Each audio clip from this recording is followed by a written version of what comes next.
Hi there, this is Di from Marka Dog Training and also Click to Heel Dog Training, and we're here live with a litter of Border Collie puppies that have come over to visit. They're not actually my puppies, they're a friend's puppies, and they've come over to have a little bit of a socialise in a different area with some different people. And in the meantime, while we're watching the puppies, we're going to talk about all the good things that a breeder should do. So let's have a look at them. Here they are. There's Puppy's daddy. We're doing actually a photo shoot as well. So you can see we've got lots of equipment laid out. We've got some new people in here for me. Mummy's there in the background, quite happy. Puppies have done a little car journey. They've done some pre-car work before they've come out, and they're just first time they've been in this area. So you can see how nice and confident they are. Hello, little man. Hey, have you realised it's Nanny? Hello, you. Hello, darling. Okay, so things that you should be looking for really in a good breeder. They should be carrying out all of your genetic health tests, and they will be breed specific. Also doing elbow hip scoring. Then once the bitch has kind of given birth and we've been through the whelping process, it starts with early neurological stimulation tests. And then at about 2 weeks old, as the eyes and ears are beginning to open, 2.5 weeks, we start doing work on startle recovery response. And that's where we make kind of loud noises, like we might bang a cardboard box.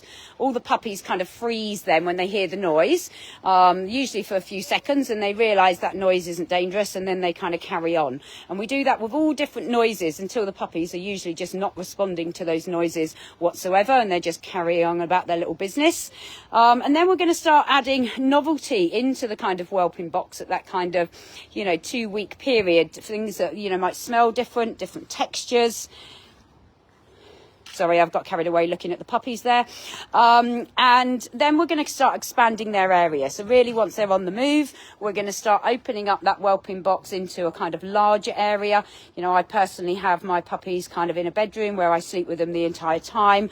And then they come downstairs, and then they're allowed a little bit more access to the kind of lounge area. So they still have their whelping box where they can go and sleep, but they also have access to a kind of bigger area, which has novelty in, just like you're seeing now. We're going to start adding to those things. So really we're looking for just adding kind of novelty into their lives, exploring kind of new areas. And you can see in here we've got things like cardboard boxes, we've got tunnels, we've got things for them to climb on. They're certainly well used to kind of platforms and different textures and surfaces, different noises. Really important to do some kind of noise work with them. With my puppies, I do a lot of teaching them to run to the source of sounds. And we teach a lot via classical conditioning at this age as well to help manage the puppies. I would introduce them to a phrase, pup, pup, pup, pup, pup, pup, pup, which means their dinner's coming, and then I might start applying sounds to that, so that then eventually, sounds become really positive for them and they can run to the source of sounds. And that will increase as they're getting older. Obviously, Alison here has done some car work with them, so just a little bit of popping them in the car, have some nice chicken for going in the car, and doing that several times with the build up to going on any journeys. Obviously, they've got to go to the vets for their vaccinations and different journeys, and they're going to be going home obviously with their new owners. So really important to do that pre-car work. These have all travelled really well over today, and they've probably done a 15-mile journey here with no problems, because they've done a little bit of kind of classic conditioned work in the car. Alison's also been taking them out down her road in a pram, and doing little pram walks. They feel safe in there. So they've also been exposed to crates, and crates have just been open at this point. They happily go in and sleep in those, and they feel nice and safe in those. So taking them on a pram walk, they feel really kind of safe in that pram. So you get exposure to just different noises. Obviously we do a lot of YouTube kind of sounds as well, and we apply that to kind of positive play times, and certainly been building up to doing some individual work with them as well. Let's see what they think when the train goes past. Let's have a look at their reactions. And can you see, because they've worked on the startle recovery, they've never heard a train in their lives, but they're really not worried about that train going past. They're quite happy playing in their area. no problems, nice, confident little pups. And this is what you should be seeing when you go to visit a litter. You know, if the dogs are a little bit reluctant to come up to you, I would, you know, question a little bit about how they've been raised. Maybe there's a genetic element in there, but then really we shouldn't have probably been thinking of breeding that bitch if it is a genetic element in there. So ideally we're breeding nice, healthy, confident dogs and a confident bitch. Minnie's had no problems with people coming into the home to visit the litter. She's certainly not, you know, getting defensive about who sees her puppy. She's been very accepting because she has a great relationship with her owner. So that's lots of what your breeder should be doing. You know, breeders often do get a lot of money for these pups, and it is a job to them. And there's lots of breeders out there that do their job really well. But this is the kind of thing that you're definitely looking for when you go visit a litter, that they're all healthy, they're all confident, they're all happy to come over and interact with you, not worried by different surfaces, textures, and certainly been out into different environments.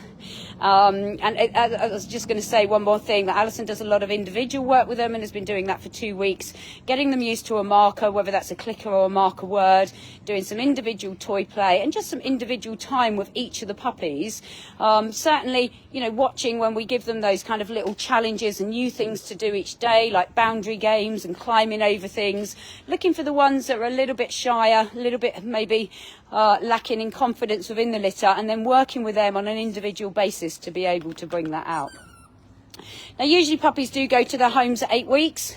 I personally probably have a little bit of a feeling that they should be going to the homes at 7 weeks based on my experiences, because that last week obviously can get a little bit kind of full on with all the litter together, and the tougher ones can bully the younger ones and kind of affect those kind of personalities in that last week. So really hoping that there will be some kind of guidance to allow us to pick puppies up at 7 weeks in the future, but for now it is 8 weeks and they would be vaccinated at that time. Now, this is a new area that puppies haven't been to. This has been absolutely sprayed with pet safe disinfectant, and then jet washed, and all of this equipment has been wiped down before they visit here. But remember, at this age they are going to have some kind of natural immunity from their mums, so they're, you know, partially kind of protected until they've been through that vaccination process. So hopefully you've enjoyed watching, and that's given you some information on what you should be looking for in a good breeder. I'm going to go and enjoy these puppies now because I'm getting a bit jealous of everyone else enjoying them. So enjoy your evening and thank you for watching.